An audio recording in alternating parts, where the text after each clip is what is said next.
Irmãos, a mensagem de hoje tem o título: O Endereço de Deus. Pode lançar aí. Conseguiu?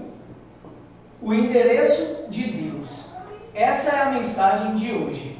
Vocês sabem qual é o endereço de Deus? Dizem que Deus mora onde? No céu. Não é assim? Deus não mora no céu? Será que lá é o endereço de Deus? Será que você pode encontrar Ele lá, se você subir nas nuvens e ultrapassar esse céu, outro céu, e você chegar lá onde Deus está? Deus vai estar lá? Esse é o endereço de Deus? Alguns dizem que esse é o endereço de Deus. Mas tem outro endereço de um homem que também ele responde pedidos. E muitas pessoas dizem que consideram como ele como um Deus também. Ele responde pedidos de criança, ele tem uma touca vermelha, tem um saco nas costas. Quem é esse? Passa a próxima imagem, Jéssica. Quem é esse? O Papai Noel, né? Dizem que lá o Papai Noel mora onde? O Papai Noel, é porque essa imagem não está aparecendo, mas eu tenho aqui. O Papai Noel dizem que mora lá na Finlândia. Lá na Finlândia, lá em Napariri. É a cidade do Papai Noel. Lá tem uma casinha, lá não sei se vocês já assistiram. Lá tem uma casinha e aí tem um monte de cartas de pessoas do mundo, crianças do mundo inteiro, pessoas, adultos também, escrevem as suas cartas para o Papai Noel. E diz então que o Papai Noel mora na Finlândia. E aí tem pessoas que saem daqui do Brasil ou de outros lugares do mundo só para ir conhecer a casa do Papai Noel, né? E deixam as cartas lá. Mas a gente sabe que Papai Noel, ele não existe, né? Papai Noel, ele não existe. Papai Noel foi inventado pelos seres humanos para iludir ou para ludibriar, né? Ludibriar, sei lá como é que fala, ludibriar, né? Algumas pessoas no que dizer do nascimento de Jesus. E aí fica aquela confusão, né, entre Papai Noel e entre Jesus, né? E diz que Jesus nasceu no Natal, ou diz que é o Papai Noel, e é tudo junto, né? Mas a gente sabe que isso é muitas histórias que as pessoas contam, e um marketing também para o meio social e também para a economia do mundo inteiro. E a gente sabe que o Papai Noel mora na Finlândia. Agora Deus, onde é que Deus mora? Não é? No céu. No céu. Alguns dizem também que Deus mora, sabe aonde? Dentro da igreja. Não é assim? Não tem um louvor que fala: quando eu cheguei aqui, meu Senhor já estava. Não é assim que tem uma música, né? Um louvor aí. Quando eu cheguei aqui, meu Senhor já estava no meio da igreja, ele passeava. Não é assim? E canta esse louvor. Mas a gente sabe que também, às vezes, vir para a igreja só não é suficiente para encontrar a Deus. Quando comungar, quando estar com os irmãos, quando estar na igreja, não é o suficiente para encontrar a Deus. E agora, onde encontrar Deus? Onde Deus está? Como se dirigir a Deus no lugar onde Ele está? Eu vou orar pela Liz, imagina, eu vou orar pela Liz. Eu sei onde Liz está. Eu vou orar, Liz está lá na casa da Giovana, vou orar por ela. Mas e para você dirigir a Deus que está onde? Né? Jesus falou: Pai nosso que estás nos céus, não é assim? Mas a gente vai saber exatamente o endereço de Deus. Alguns também costumam representar Jesus aonde? Numa cruz. Alguns têm alguns costumes, né? E de representações de Jesus ou de Deus. E tem pessoas que quando vão para a igreja olham para a cruz, olham para o crucifixo, olham para a cruz, eles imaginam que Deus está onde? Naquela cruz. Não é assim? E as pessoas idolatram o Deus que está na cruz. Mas a gente sabe que Deus não está na cruz. Ele já venceu aquela cruz. Né? E a gente então procura Deus em algumas representações. E por isso que vir à igreja não significa que a gente vai encontrar a Deus. Porque quando você chega na igreja, tem várias imagens, algumas igrejas têm várias imagens de Jesus e Deus, mas a gente sabe que talvez Deus não esteja naquele lugar. Não dizendo que Deus não esteja, né, nesse lugar, mas talvez você não sinta a presença dele lá. E agora? Como resolver esse problema? Onde encontrar a Deus? E a gente vai então para a história da humanidade.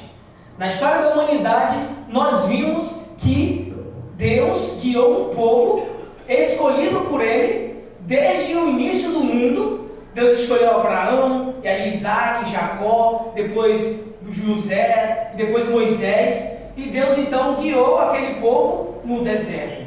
Mas o interessante é que aquelas pessoas estavam muito distantes de Deus. As pessoas tinham perdido o GPS de Deus, a localização de Deus. Por quê? Porque o mundo tem essa capacidade de nos fazer ficar cego em ver Deus. Porque o mundo, ele é maravilhoso. Dizer que é mentira, não é. Porque o mundo tem muitas coisas lindas. Tem ou não tem? O mundo tem coisas lindas, tem televisão colorida para oferecer. Tem muitas coisas bonitas. Tem mulher, tem homem, tem fama, tem dinheiro, tem poder. Tem tudo o de ruim que você quiser, o mundo tem para te oferecer. E muitas pessoas no tempo de Moisés, eles viviam na terra do Egito. E o Egito era a maior nação do mundo. Muitas pessoas daqui saem do Brasil para ir morar onde? Qual o lugar desejado das pessoas no mundo? É morar onde? Estados Unidos, na América. Por quê? Porque lá a oportunidade de vida é muito melhor de crescer na vida, dos filhos crescerem lá. Você está lá morando na nação, na maior nação do mundo. Todo mundo quer falar inglês, é ou não é? Todo mundo estuda inglês. Você vê as pessoas, porque é uma língua universal. Se você chegar na Índia e você falar inglês, vai ter gente que fala inglês lá na Índia. Né? Se você chegar no Egito, vai ter gente falando inglês lá no Egito. Ou qualquer outro no Japão, as pessoas se comunicam melhor pelo inglês. Agora imagina uma nação dessa, lá no passado, era chamada de Egito. Egito era a nação mais poderosa do mundo. Mas o que mais o Egito tinha? O que é que mais o Egito tinha? Vocês sabem dizer? O que é que o Egito tinha mais assim, quantidade na terra deles? Era o quê? Idolatria, ídolos. Lá ele tinha muitos ídolos. Muitos deuses, muitos ídolos de ouro, de prata, de barro, né? As pirâmides, e tinha tudo aquilo, né? As pirâmides foram feitas depois, mas tinha tudo aquilo que a gente chama de um lugar perfeito para se cometer pecado contra Deus. Era aquele lugar, o Egito, era a nação mais poderosa do mundo. E o povo de Deus saiu desse lugar, contaminado com esse tipo de pecado. E o povo de Deus foi tirado de lá por mão poderosa. A mão de Deus tirou o povo dele do Egito. E as pessoas não sabiam encontrar Deus. Você acha que muitas pessoas aí fora, elas sabem onde encontrar Deus? Não, né? Será que eu sei onde encontrar Deus? Não é? Quando você estiver passando uma necessidade, um momento ali que passou uma dificuldade, onde você encontra Deus? Talvez Deus está numa distância de uma oração, não é? Deus às vezes está na sua casa, Deus está na igreja, mas onde encontrar Deus? O povo não sabia, o povo estava perdido. E o povo dependia unicamente de quem? De Moisés e dos milagres que Deus realizava. O povo dependia de Moisés. Porque o nosso Deus é diferente dos outros deuses. O nosso Deus é diferente do Deus lá da Índia. O nosso Deus é diferente do Deus lá do Japão, da Índia, de outros países. Porque eles conseguem ver os deuses dele através de imagens. Da Grécia. E nós? Como é que a gente sabe como é Deus? Você sabe como é Deus? Não sabemos como é a imagem de Deus. Porque ninguém nunca viu Deus, a palavra fala. E como então encontrar Deus se Deus é invisível? Eita, o problema está aí. Aí está o problema. Como então encontrar um Deus invisível? Né? É a fé, né, irmão? Temos que usar a nossa fé. E o povo, ele dependia de Moisés e dos milagres que eles iam para encontrar Deus. Qualquer coisa que eles precisassem de Deus, ia correr para onde? Para Moisés. Moisés, está acontecendo isso e aquilo, está passando fome. Moisés, a gente está com sede. Moisés, a gente está precisando disso. Moisés, a gente está querendo comer carne. Ô Moisés, a gente está querendo isso, aquilo, isso. E Moisés ficava o dia todo ali ouvindo aquelas pessoas pedindo, reclamando. Moisés era o porta-voz de Deus. Moisés era a única pessoa no meio daqueles todos ali que encontrava Deus e sabia onde Deus estava. A Bíblia fala que quando Moisés saía do meio do arraial, onde o povo estava acampado, e ele saía em direção, diz que todas as pessoas iam para a porta da sua tenda e ficavam de pé olhando Moisés e ir para a sua tenda. E era chamado aquele lugar a tenda do encontro, onde Moisés tinha um encontro com Deus. E Moisés chegava naquele lugar e as pessoas viam Deus descer naquele lugar. E a Bíblia fala que Deus falava face a face com Moisés. As pessoas dependiam de Moisés para ouvir e para conhecer Deus. As pessoas só conheciam o quê? O milagre. E esse é o problema da humanidade. Esse é um dos maiores problemas dos cristãos do século 21. Sabe qual é? Saber que existe Deus só porque Deus faz milagres. Tem gente dentro de igreja procurando milagre e não procurando Deus. Tem gente dentro de igreja procurando dinheiro e não Deus. E esse é um dos maiores problemas que vai fazer muitas pessoas ficarem perdidas no deserto, morrerem pelo meio do caminho, porque não tem um contato e não sabe como encontrar a Deus. Tem filhos dentro de igreja que só sabem o que é Deus porque o pai é um pastor. Tem mulheres dentro de igreja que só sabem quem é Deus pelo seu esposo. Tem esposos dentro da igreja que só sabem quem é Deus pela sua esposa, porque não tem um contato íntimo com Deus. Tem pessoas dentro da igreja que não encontraram ainda o nosso Deus. Tem pessoas ainda que não tiveram um contato íntimo com Jesus. E aí a gente entende que nós precisamos reconhecer Deus, sabe através de quê? Que nós adoramos a Deus em espírito e em verdade. Um dia, quando Jesus encontrou aquela mulher naquele poço, a mulher falou: então, onde encontrar a Deus? Nesse monte aqui, no outro monte? Onde então adorar a Deus? E Deus falou: o Pai, e a hora já chegou, em que o Pai procura os verdadeiros adoradores, que adoram o Pai em espírito e em verdade. Onde então encontrar a Deus? Deus está procurando os verdadeiros adoradores, que adoram o Pai em espírito e em verdade. Às vezes, a gente fica pegado no quê? Na placa da igreja. Mas placa da igreja não salva ninguém. Porque Deus está procurando os verdadeiros adoradores. Aonde? Na igreja adventista, na igreja batista, na igreja católica, na igreja assembleia, na igreja universal. Todos os lugares existem verdadeiros adoradores que adoram o Pai em espírito e em verdade. Porque foi isso que Deus falou. Deus não se apega à placa e nem religiosidade. Deus se apega ao íntimo do nosso coração. O que nós queremos fazer quando nós vimos para a casa de Deus? O que você está procurando? Se Deus ele reside aqui, então o que você veio fazer aqui? Adorar a Deus em espírito e em verdade. É isso que Deus procura de nós, irmãos. Todos os dias, quando nós saímos de nossa casa para procurar Deus, Deus está aqui, ó. Deus já está aqui. Na verdade, Deus já estava lá com você. Você veio aqui se encontrar com os irmãos, porque Deus ele está em todos os lugares. E aquele povo, o que aquele povo fez? O povo de Israel, eles recorreram a formas de encontrar Deus. E qual era a forma que eles mais conheciam para encontrar Deus? Idolatria, imagem de escultura. E no texto fala que quando Moisés subiu o monte para buscar as tábuas dos 10 mandamentos, escrita pelo próprio dedo de Deus, quantos dias Moisés demorou lá? Quantos dias, Bilhão? 40 dias e 40 noites. Ou 39 noites, eu não sei, né? Mas Moisés ficou lá 40 dias naquela montanha. E as pessoas pensaram o quê? Moisés deve ter morrido. Sabe por que na montanha tem comida? Que comida tem na montanha? Lá no alto de uma pedra tem comida? Lá no pico do Frade tem comida? Que comida que tem lá? Lá não tem nada, não tem nem como fazer uma plantação lá, né? A gente vai ser comida, né? Os bichos lá. É verdade. Se devolver, a gente vira comida lá no bicho lá, né? Mas não tinha nada no monte, só pedra. Moisés morreu.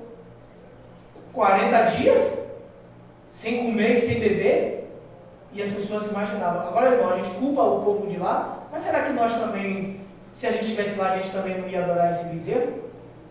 Será? Não sei, né? Quem sabe? Tem que estar lá. A gente tinha que estar lá para a gente saber o que ia acontecer com a gente. Mas Moisés sumiu. E o próprio irmão de Moisés foi o responsável de fazer um bezerro de ouro. Pegou as argolas, e que essas argolas eles tinham trazido da onde? Do Egito. O ouro do Egito. Porque eles vieram do Egito com todo o ouro que tinha lá. E Deus falou, mande meu povo embora, Faraó. E ele quer tudo ouro, os gados, eles querem levar tudo embora. E aí ele permitiu que levasse tudo embora. E quando chegou lá, no pé da montanha, o que aconteceu? O povo fez um bezerro de ouro para adorar ao Deus do bezerro. E então Deus, do alto da montanha, brada, Moisés, olha o que está acontecendo lá embaixo. Olha o que o teu povo está fazendo. Moisés, eu estou irado contra esse povo. Eu vou destruir esse povo todo. E a partir de você eu vou fazer uma grande nação.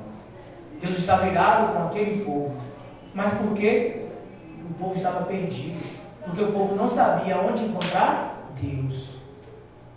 E então Moisés desce. E é interessante o contexto que fala que quando Moisés desce a montanha, Josué está lá e Josué fala, olha, tem um barulho grande lá, parece que o povo está se preparando para a guerra. Mas Moisés fala, não estou se preparando para a guerra, não, eles estão em festa. Eles estavam o quê? Dançando e adorando ao redor do bezerro. Adorando, batendo tambor, pulando. Eu imagino quando eles iam adorar a Deus de verdade, eles faziam festa, né? Ficava tudo lá, mas quando era adorar o bezerro, assim o mundo, quando é festa do mundo, todo mundo, pula e dança e faz e acontece, mas quando é festa da igreja, todo mundo nem vai. Mas não é agora ele nem vai, né? Mas o povo estava lá e Moisés falou, não, eles estão lá adorando ao bezerro. E Deus, Ele espera, irmãos, que a gente adore a Ele em espírito e em verdade. Deus, Ele estava com Moisés naquela montanha. E Moisés não precisou comer nem beber nada. Por quê?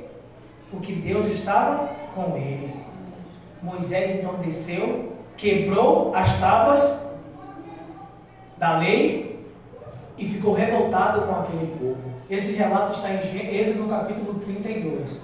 Se vocês quiserem acompanhar, Êxodo 32, está o relato de Moisés quebrando as tábuas do mandamento e falando ao povo que eles tinham pecado contra Deus. E o povo estava perdido porque não sabia onde encontrar Deus. Próximo, né?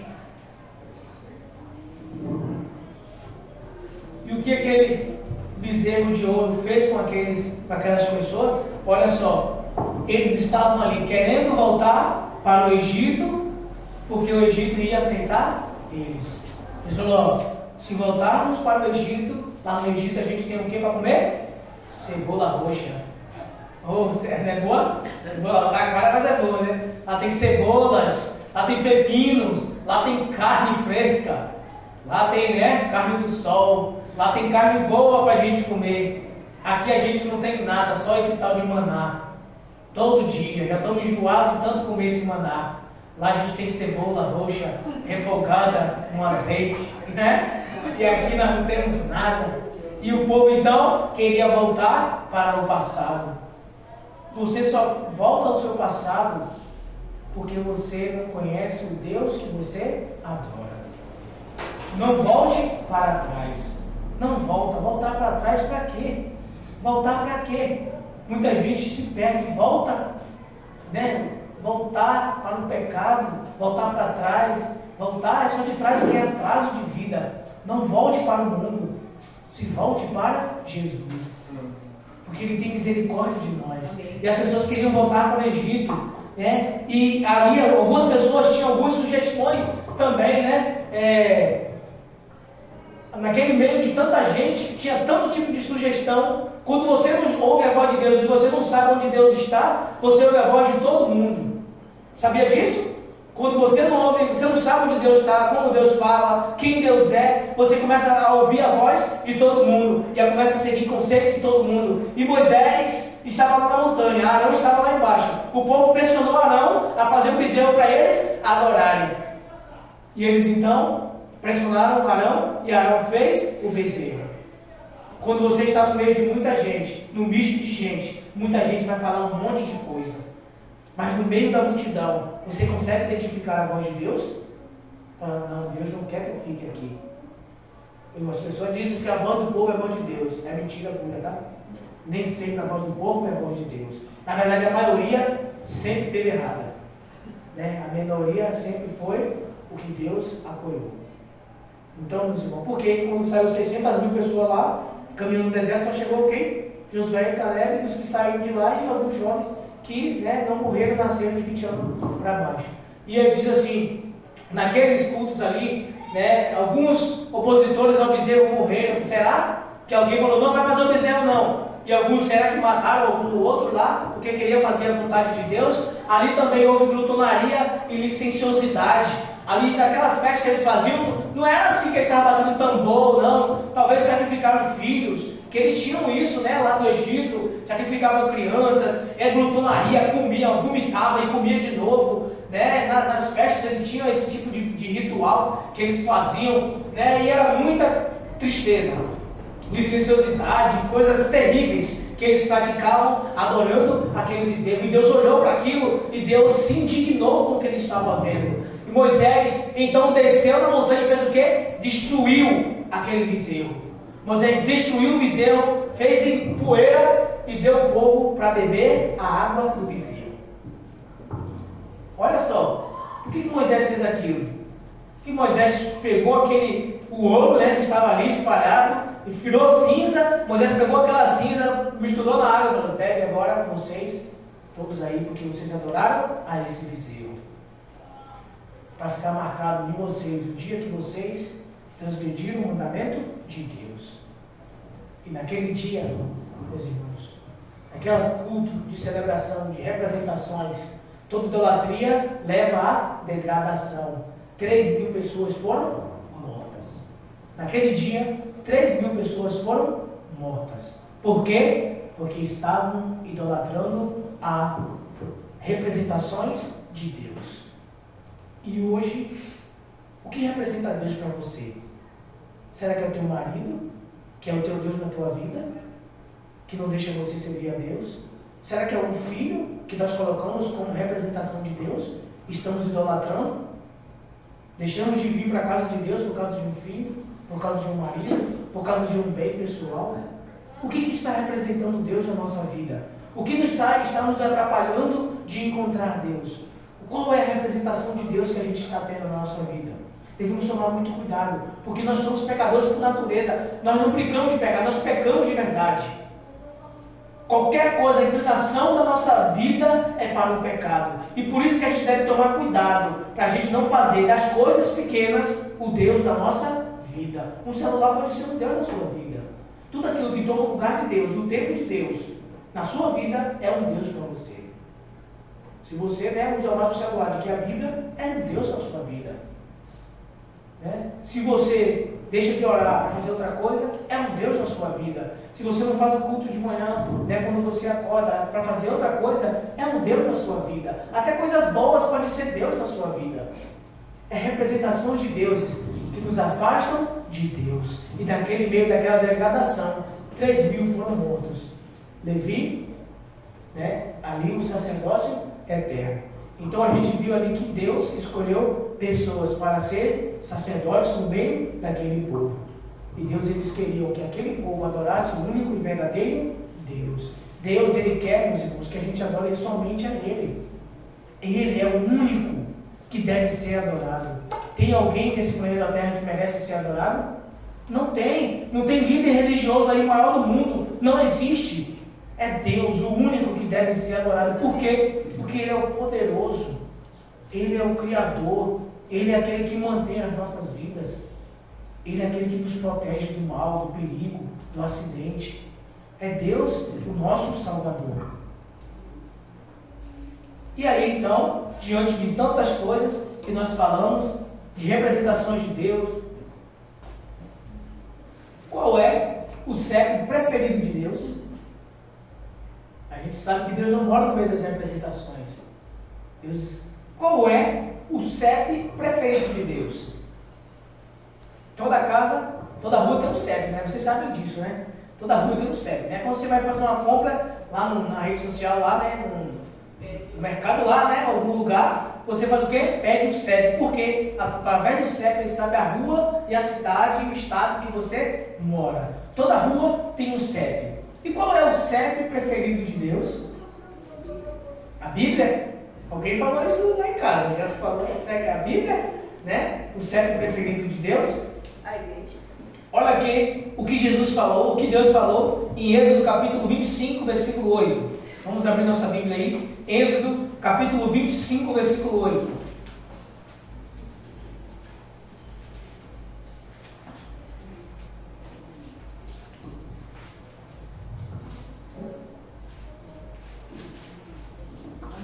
Amém? Diz assim: e me farão um santuário, para que eu possa habitar no meio deles. Olha só, onde Deus queria habitar? Deus queria habitar no meio do povo. Deus falou: vocês vão me fazer um santuário, que era um lugar onde os rituais de adoração a Deus seriam feitos, para que Deus pudesse habitar, ou para que Deus pudesse morar no meio do povo. Deus é poderoso. Deus é diferente dos ricos, dos poderosos do mundo. Os poderosos moram isolados, condomínio, não é? Segurança, mansão. Tem, né, o dono aí da rede social aí, ele morava numa mansão. Aí tinha 4 mansões do lado. Aí naquelas mansões o pessoal fazia festa e fazia barulho. Sabe o que ele fez? Mandou comprar as 4 mansões e ele morar sozinho, e as outras 4 fechou tudo ao redor dele para não ter barulho nenhum. O dono de uma rede social fez isso. Mas Deus não. Deus, ele gosta de morar no meio do povo. Deus, ele quer estar no meio da gente. Deus não importa qual perfume que tu usa, se é um baratinho, se é um mais caro, se o que você usa de creme de pele, qual sua roupa, se é do bazar, se não é, né? Deus não quer saber de nada. Deus, ele quer saber que ele quer morar no meio da gente. Deus se sente feliz onde encontra pessoas que queiram adorar ele em espírito e em verdade. Deus se encontra feliz quando ele chega na casa dele e existem pessoas aqui que saíram de suas casas, deixaram seus labores, os seus afazeres, para vir buscar a vontade e a presença dele. Deus gosta de morar, Deus é do povão. Amém. Deus é do povo, Deus gosta de estar no meio do povo. Deus não é esse poderosão que fica lá no trono de ouro lá, sentado, vai lá, anjo lá, faz alguma coisa por ele lá, faz alguma coisa por ela. Não. Deus, se possível, ele desce até no meio do povo, porque ele gosta de morar no meio das pessoas. E Deus não queria ficar em qualquer lugar, ele queria ficar no meio do povo. Por isso que o santuário é localizado no meio do arraial do povo de Israel. As tendas ficavam ao redor, as tribos ao redor, e Deus habitava no meio. O santuário ficava no meio do templo, no meio do povo. Então Deus, ele vinha habitar no meio do povo. E aí Deus passou todas as medidas ali, né? Tudo que deveria fazer, de ouro, acácia, todas as coisas. E ali, né? O santuário foi feito e Deus foi inaugurado. E no dia da inauguração, quem habitou lá? Quem desceu para morar naquele lugar? Deus. Deus desceu através da Shekinah para habitar no meio do povo. E a presença de Deus podia ser sentida no meio daquele povo, porque Deus estava ali.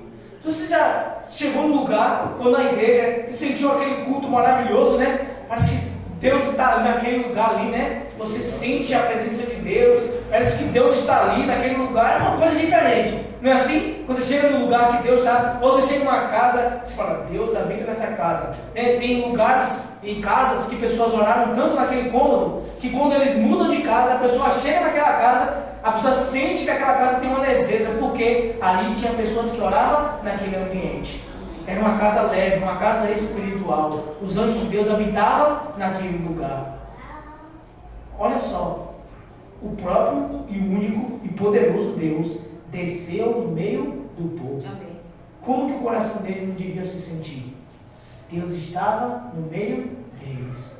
E o coração deles podia sentir a presença de Deus no meio do povo. Era especial. O privilégio que eles tiveram, a gente só vai ter no céu. De estar com Deus mesmo de fato. E Deus desceu no meio daquele povo. E ali então fizeram um santuário. E Deus desceu através daquela fumaça e habitou no lugar santíssimo. Com a sua presença poderosa. O lugar preferido de Deus na terra era aquele lugar. Quando aquele lugar existia, o santuário.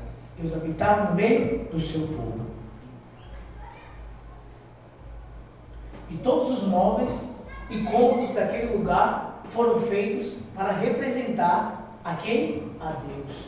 Tinha lugar de lavar as mãos, se purificar, lugar do sacrifício ser queimado, tinha lugar das luzes, né, do candelabro, tinha ali o altar de incenso, tinha a mesa dos pães, tudo aquilo representava Deus, representava Jesus Cristo. E atrás daquela cortina havia um lugar santíssimo. Atrás daquela cortina lá existia um lugar onde Deus habitava. Está vendo aquele brilho lá? Era onde Deus habitava, entre os dois anjos. A Shekinah de Deus, a presença de Deus Todo-Poderoso habitava naquele lugar. Agora você já avisou? Pega o poder maior do mundo e coloca num lugar. Aquele lugar não resiste. Não resiste a presença de Deus. Mas Deus, ele se transformou o quê? Pequeno, para habitar no meio de nós. Eu gosto de uma ilustração que o Rodrigo Silva ele fala, né, no seu canal, que Deus, ele tem todo o poder, ele tem uma Ferrari, né, ou uma Lamborghini, um carro de muito luxo, vale milhões, mas Deus deixou o seu carro na garagem e veio andar a pé no nosso mundo. Deus, se Deus tivesse todo o poder mesmo dele, o poder dele mesmo, esse lugar aqui, quem é esse lugar aqui para resistir o poder de Deus? A presença de Deus. Mas Deus diminuiu o seu poder para que ele pudesse habitar no meio de nós. Quem é que faz isso? Quem entre os poderosos que você conhece, os ricos, vai diminuir ali a sua riqueza para habitar no meio dos pobres? Quem? É muito difícil. Pode ser que tenha, mas é muito difícil. No meio dos fracos. Só Deus que pode fazer isso. Mas Deus, ele não perdeu o seu carro, não perdeu o seu poder. Apenas está lá na garagem guardado. No dia que ele quiser usar, ele vai lá e usa. Ele continua sendo Deus. Não é isso? Então Deus habitava naquele lugar. Aquele era o CEP onde Deus habitava. E aquele lugar representaria, sabe quem?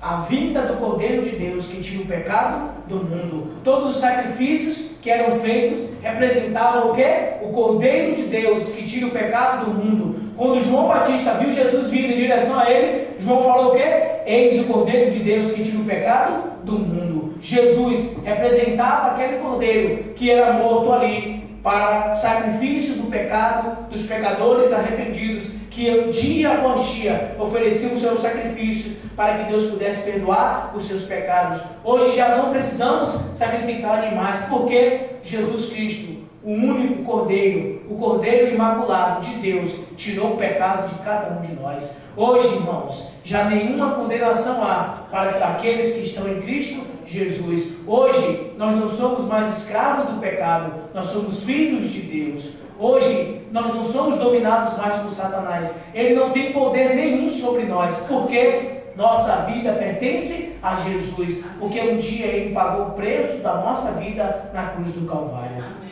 Jesus Cristo veio e habitou no meio de cada um de nós. Jesus, o dono do mundo, o dono do universo, veio, se transformou em um homem mortal, como nós, para morrer em nosso lugar. Jesus desceu do céu, deixou toda a sua glória, o trono ficou vazio, e Ele veio para morrer por mim e por você. Desvalorizado como somos pela sociedade, marginalizados como somos pelo mundo, mas Jesus te ama. E a sua vida, a vida de um mendigo, a vida de um usuário de droga, a vida de qualquer pessoa, de um milionário, vale o sangue precioso de Jesus. Por mais violento que essa pessoa seja, por mais cruel que essa pessoa seja, você nunca deve pedir a morte dessa pessoa, porque essa pessoa vale o sangue de Jesus. Amém. Eu sei que muitas vezes nós olhamos para as pessoas e nós falamos assim, esse daí tem que mandar matar ele, porque o que ele fez com essa pessoa, só ele tem que tirar a vida dele. Mas quem somos nós para falar isso? Quem somos nós para julgar ninguém? A pessoa vale o sangue de Jesus. O sangue de Jesus é um sangue mais do que um sangue azul. O sangue de Jesus vale o precioso sangue. É o sangue de Deus. É através dele que nós fomos criados. Foi esse sangue que deu a vida para cada um de nós. Jesus Cristo, o nosso Salvador. Ele pisou aqui, nessa terra. Ele pisou. Ele passou necessidade. Jesus provavelmente, sabe o que Jesus era? Desnutrido. Passou 40 dias sem comer, sem beber nada no deserto. O sol quente queimando o seu cabelo, todo desidratado. Jesus morreu na cruz, não foi com roupa. Jesus morreu pelado. Jesus morreu nu, com toda a sua vergonha. Jesus sofreu, quebrou todos os seus ossos das suas costelas ali foram quebrados naquela chicotada, mas foi por causa de quem? Por causa de mim e por causa de você. Porque Ele me ama, porque Ele te ama. E porque Ele vive, nós podemos acreditar que existe amanhã. Porque Ele deixou o seu trono do céu e veio morrer por nós, é que nós temos certeza da nossa salvação.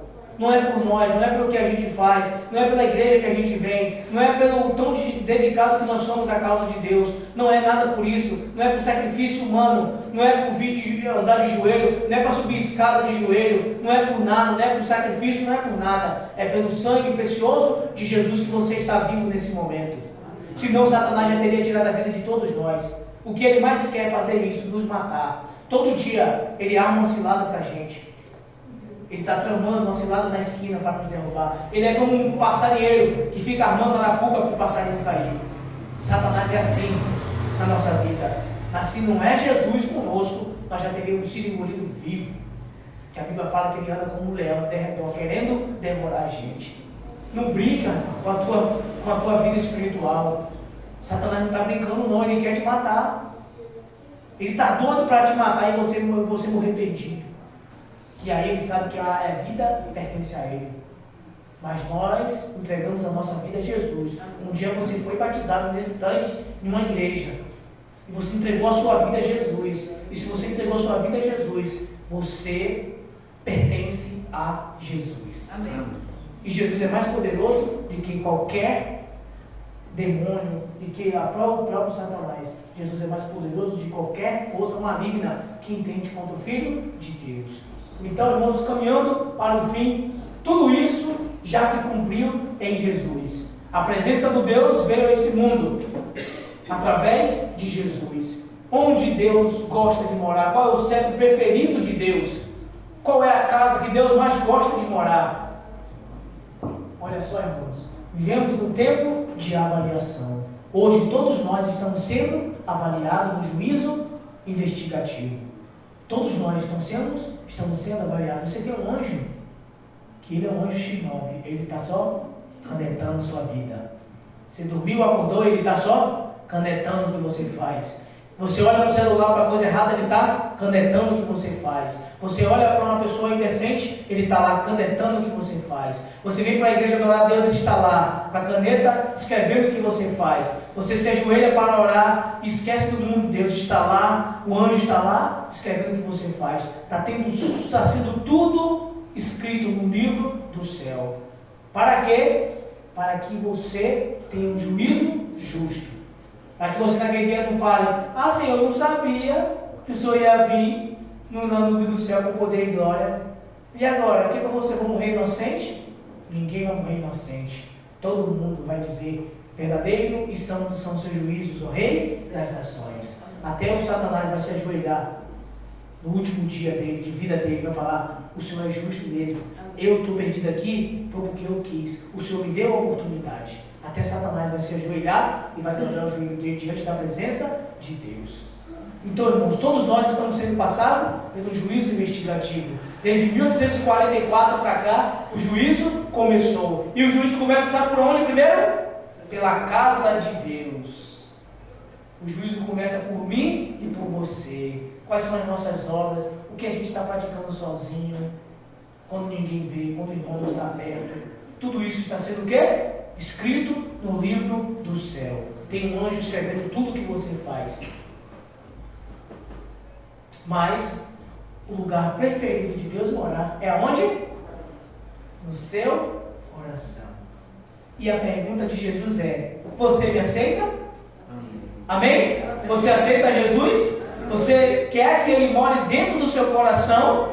Você quer que Jesus faça uma mudança inteira na sua vida, no seu coração, no seu jeito de ser, na sua vida, no seu agir. Você quer que Jesus entre na sua casa, na sua família, abrace aquela pessoa que está precisando ser abraçada, tire a depressão, tire toda a dor, tire todo o sofrimento, tire toda a enfermidade. Você quer que Jesus faça isso com você? E mesmo que Ele não tire, você quer que Ele vive na sua vida para sempre?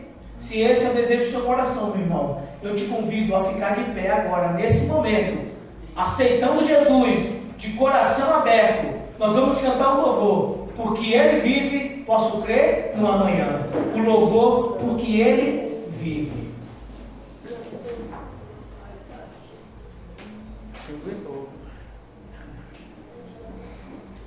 Porque Ele vive, podemos crer no amanhã. Graças a Deus. Que essa semana você vá para a sua casa, para a sua cidade, acreditando que Deus vive. E por isso você pode crer que existe um amanhã. O amanhã, com certeza.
Senhor vive, ó Pai, nós temos uma certeza de uma manhã. Porque o Senhor vive, ó Pai, nós temos a certeza que iremos morar no novo céu e na nova terra.